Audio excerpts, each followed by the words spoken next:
Hello friends, welcome to my channel. I am doctor Beena Sethi और आज हम बात करने वाले हैं बेनिफिट्स ऑफ वॉकिंग। आप सब जानते हैं, जगह जगह आपने सुना है कि हमें वॉकिंग करनी चाहिए। तो इसको लेके हमें जो कंफ्यूजन होता है कि हमें ब्रिस्क वॉक करनी चाहिए या हमें ग्रेजुअल स्लो वॉक करनी चाहिए। दूसरी चीज, हमें कितने मिनट वॉक करनी चाहिए और इसके क्या बेनिफिट्स हैं। हमें ये कब वॉक करनी चाहिए, मॉर्निंग में करनी चाहिए या फिर इवनिंग में करनी चाहिए। आई होप कि अगर आप इस वीडियो को एंड तक देखेंगे तो कोई ना कोई बेनिफिट ऐसा होगा जो आपकी रिक्वायरमेंट से जुड़ा हुआ होगा और आपको उसका बेनिफिट मिलने वाला ही है।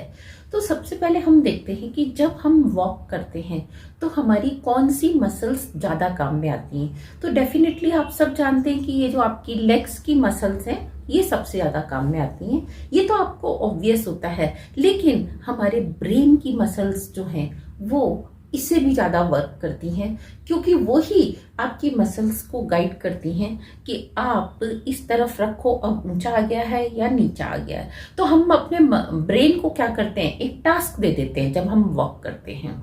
और जब हम वॉक कर रहे होते हैं उस समय हमारा जो माइटोकॉन्ड्रिया है उसको जब सफिशिएंट और उससे भी ज़्यादा सैचुरेटेड लेवल तक ऑक्सीजन मिलती है तो वो और ज़्यादा पावर सप्लाई करता है। वो क्योंकि हमारी सेल का पावर हाउस होता है, हमारी सेल्स के अंदर होता है, क्योंकि हमारी बॉडी जो है वो सेल्स से बनी होती है, ये उसका न्यूक्लियस है।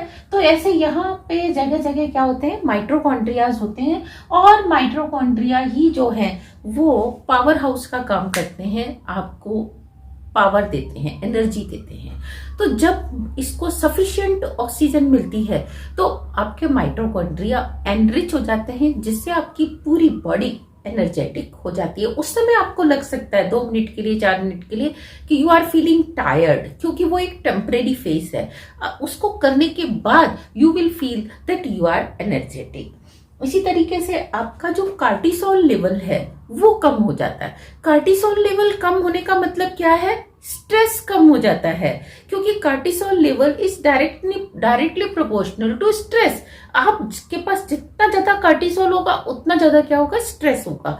तो अगर आप कार्टिसोल लेवल को वॉक करके कम कर देते हैं तो आपका जो स्ट्रेस लेवल है वो भी कम हो जाएगा। और अगर आपको मेरी बात पे यकीन ना हो तो आप 2 से 3 दिन तक करके देखिए, आप 10 से 25 मिनट तक करके देखिए और फिर देखिए क्या आपको जो स्ट्रेस था वो कम हुआ या नहीं। कहते हैं ना कि आजमाने में क्या बुराई है, तो आप आजमा कर देखिए। इसी तरीके से जो एंडोजीनस एंटीऑक्सीडेंट्स हैं वो इंक्रीज हो जाते हैं। जो हमारी बॉडी है उसकी एक टेंडेंसी होती है कि वो एंटीऑक्सीडेंट्स बनाती रहती है और वो क्या करते हैं, फ्री रेडिकल से फाइट करते हैं। तो जब आप वॉक करते हैं, सफिशिएंट ऑक्सीजन आपकी बॉडी को मिलती है तो आपकी बॉडी में एंटीऑक्सीडेंट्स बनते हैं। ये जो फ्री रेडिकल हैं ये कैसे नुकसान करते हैं, ये कहाँ बनते हैं, जब आप बंद कमरे में होते हैं। चाहे आप रात को बंद कमरे में सो रहे हैं, चाहे आप दिन में बंद कमरे में हैं, या आप किसी गर्म जगह पर हैं, या आपने कुछ ज्यादा एक्सरसाइज कर लिया, कोई हैवी वर्क कर लिया, उस समय फ्री रेडिकल्स बन जाते हैं आपकी बॉडी में भी और एटमॉस्फेयर में तो वो होते ही हैं। तो वो क्या करते हैं, आपकी बॉडी में जब आप इनहेल कर लेते हो तो उससे फाइट करने के काम आते हैं एंटीऑक्सीडेंट्स। तो जितने एंटीऑक्सीडेंट्स होंगे, हमारी बॉडी जितने ज्यादा एंटीऑक्सीडेंट्स बनाएगी, you will be able to fight with free radicals. और फ्री रेडिकल्स जितने कम होंगे आपकी बॉडी में, आपकी लॉन्जिविटी यानी कि आपकी एज उतनी ज्यादा बढ़ेगी। और अगर आप अपने आसपास के माहौल में देखेंगे कि जो डिसिप्लिन वे में वॉक करने वाले हैं उनकी एज कंपैरेटिवली उन लोगों से ज्यादा रही है जिन्होंने डिसिप्लिन वे में वॉक नहीं की है। इसके साथ आता है इंसुलिन एंड शुगर सेंसिटिव, क्योंकि कभी कभी हम प्री डायबिटिक होते हैं, हम इंसुलिन रेजिस्टेंट हो जाते हैं या हम शुगर रेजिस्टेंट हो जाते हैं। तो दोनों ही केसेस में क्या होता है, वॉक करने से आपकी बॉडी इंसुलिन रेजिस्टेंस से इंसुलिन नॉर्मल मोड पे आ जाती है और इंसुलिन वर्क करने लगती है और आपका जो शुगर लेवल है वो कंट्रोल हो जाता है। कहते नहीं है कि अगर आप प्री डायबिटिक हो तो थोड़ा सा आप अपनी डाइट को कंट्रोल करिए, थोड़ा सा वॉक करिए, you can revert back your diabetes. इसी तरीके से ऑक्सीजन सप्लाई को लेकर बहुत बहुत कंफ्यूजन होता है सबके बीच में। सब लोग सोचते हैं अगर हम ब्रिस्क वॉक करेंगे तो हम जल्दी जल्दी ब्रीथ करेंगे, और जल्दी ब्रीथ करेंगे तो ज्यादा ऑक्सीजन लेंगे। भाई ऐसा नहीं है। हर बार जब आप ऑक्सीजन लेते हैं तो साथ में आप क्या रिलीज करते हैं? कार्बन डाइऑक्साइड रिलीज करते हैं। और आप देखिए कि एक कोई पानी का गिलास है, उसमें आपने पानी भर दिया, अब आप उसके अंदर और पानी डालते जाएंगे तो क्या पानी उसमें जाएगा? नहीं जाएगा, क्योंकि वो सुपर सैचुरेशन वाली स्टेट होगी।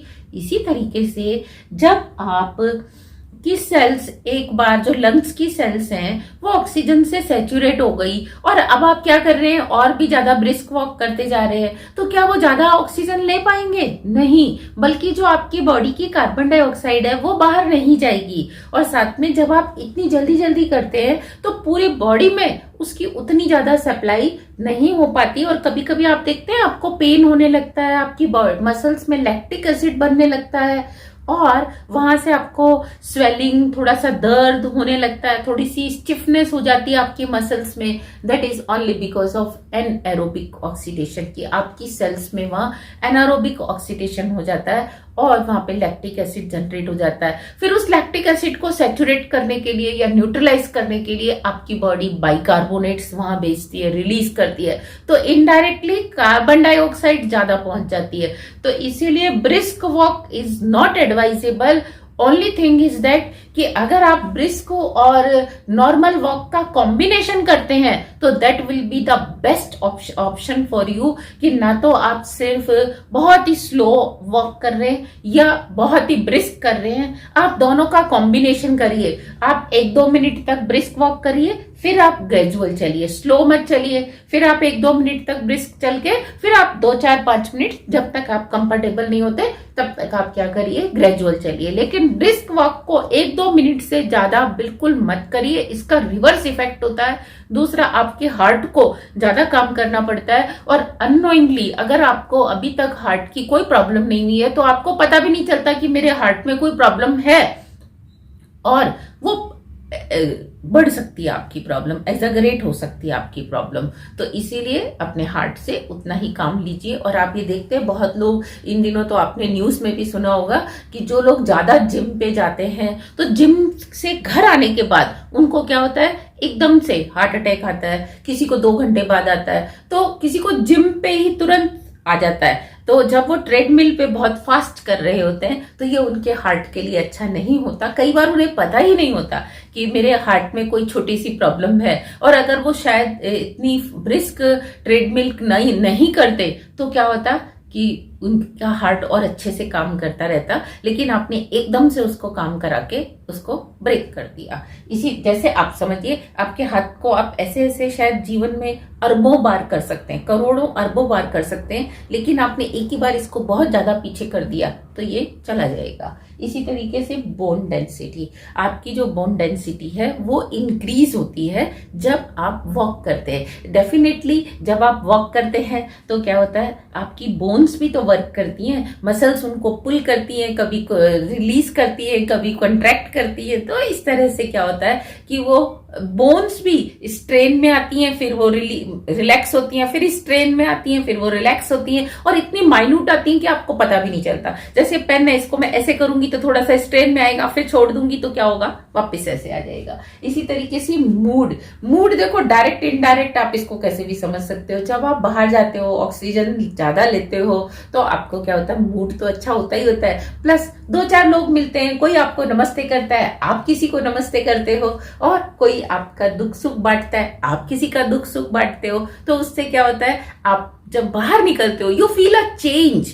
तो और कभी कभी कोई प्रॉब्लम है उसका भी सॉल्यूशन मिल जाता है। जरूरी नहीं है कि वो प्रॉब्लम आपके घर से रिलेटेड ही हो, आपके ऑफिस से रिलेटेड हो सकती है, कोई और आपकी मौसम को रिलेटेड कोई क्वेरी हो सकती है, आपकी कोई आपकी पॉलिटिक्स को रिलेटेड क्वेरी हो सकती है। वो सब वहां शांत हो जाती है और आप का मूड अच्छा हो जाता है। इसी तरीके से क्रिएटिव थिंकिंग, इसका तो बेस्ट एग्जांपल मैं शायद खुद ही हूँ कि जब मैं वॉक करती हूँ तो मुझे कुछ ना कुछ ऐसे आइडियाज आते रहते हैं जो कि शायद मैं अगर बिस्तर पे लेटी रहूं तो मुझे वो आइडियाज नहीं आते। और अगर मैं अपने बचपन का एक किस्सा शेयर करूं कि एक ऐसा क्वेश्चन था मैथ्स का जब मैं बहुत छोटी थी, तो मतलब मैं 2-3 दिन से उसके ऊपर लगी हुई थी कि मैं इसका शॉर्टकट कैसे निकालूं, मैं इसका शॉर्टकट कैसे निकालूं, ये सॉल्व कैसे नहीं हो रहा। लेकिन मैं वॉक कर रही थी, वॉक करते हुए क्योंकि वो क्वेश्चन मेरे दिमाग में था, मुझे उसका आंसर इतना अच्छा मिला, देन आई सरप्राइज कि ये आइडिया मुझे अब क्यों आया, मैं 2-3 दिन से सोच रही थी मुझे क्यों नहीं आया। तो उसको मैं आज तक थ्रिल करती हूँ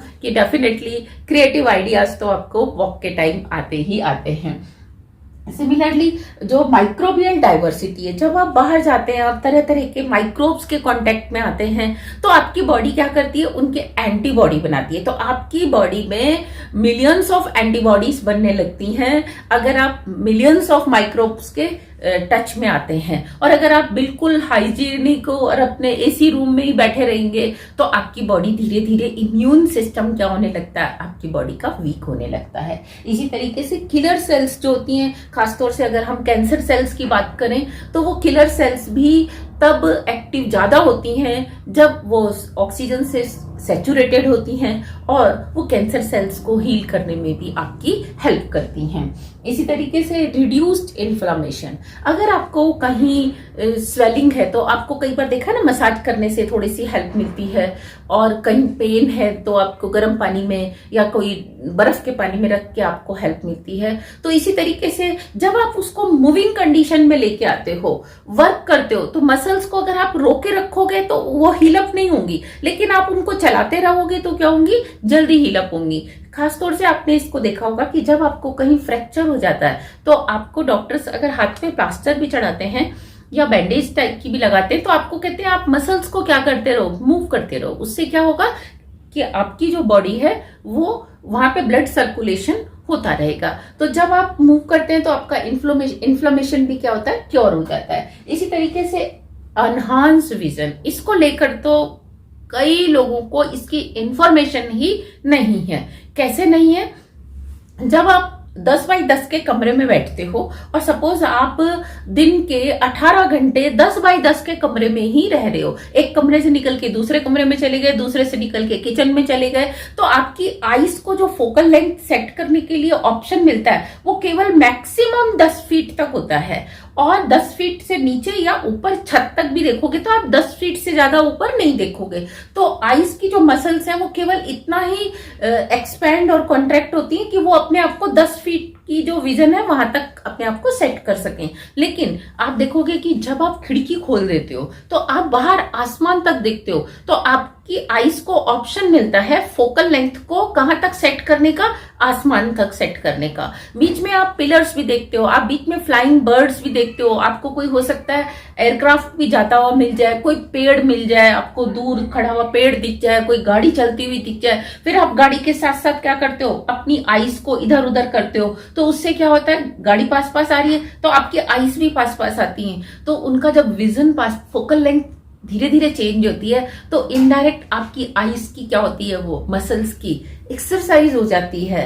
तो इसीलिए जब आप वॉक करते हो और बाहर जाते हो तो आप देखो, अगर आपको वहां पे 1 किलोमीटर तक जाना है तो पहले से ही आप वहां पे देखने लगते हो, या आधा किलोमीटर तक देखने लगते हो, या 100 मीटर तक देखने लगते हो, यानी कि आपका जो विजन है वो 10 फीट से आगे चला जाता है। तो आपका विजन तो डेफिनेटली इंप्रूव होता है जब आप ग्रीनरी देखते हैं और आप आसमान तक देखते हैं।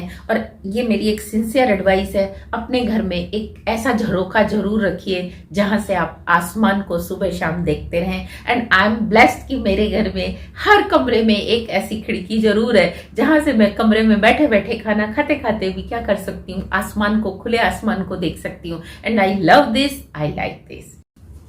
अब इसके साथ आप हमसे पूछते हैं कि हम कितनी देर वॉक करें, मॉर्निंग में करें या इवनिंग में करें। तो देखिए, इसका हम आपको बेस्ट ऑप्शन देते हैं कि वॉक आपको मिनिमम 20 मिनट तो जरूर करनी चाहिए, और 1 घंटे से ज्यादा अगर आप कर रहे हैं तो एक साथ मत करिए। ये आपकी बॉडी का स्टेमिना है, आपकी एज है और आपका अपना लाइफस्टाइल है। तो आप 20 मिनट मिनिमम करिए, और 1 घंटे से ज्यादा अगर आपको करनी है तो एट ए स्ट्रेच मत करिए। आप उसको मॉर्निंग और इवनिंग 2 सेशन में शिफ्ट कर लीजिए। और अगर आप 2 सेशन में नहीं कर सकते तो आपको अगर मॉर्निंग में ही 2 घंटे करनी है तो आप क्या करिए, 1 घंटे से ज्यादा करनी है तो बीच में एक ब्रेक लीजिए, फिर आप वॉक करिए। इसी तरीके से इवनिंग में करनी है तो आप बीच में ब्रेक लीजिए। और कितनी देर का तो हमने आपको रिप्लाई दिया, लेकिन मॉर्निंग और इवनिंग में से कौन सी बेस्ट है, तो हम आपको ये बताना चाहेंगे। अगर आप मॉर्निंग में 20 मिनट वॉक करते हैं तो वो इवनिंग की 40 मिनट वॉक के बराबर हो जाती है, यानी कि आपको मॉर्निंग में उसका डबल बेनिफिट मिलता है। तो इसीलिए कोशिश करके मॉर्निंग में जरूर वॉक करिए। और अगर आप मॉर्निंग में किसी कारण से नहीं कर पा रहे हैं तो इवनिंग के ऑप्शन को, अल्टरनेट को छोड़ना नहीं है। Thank you very much, all the very best, stay healthy and happy.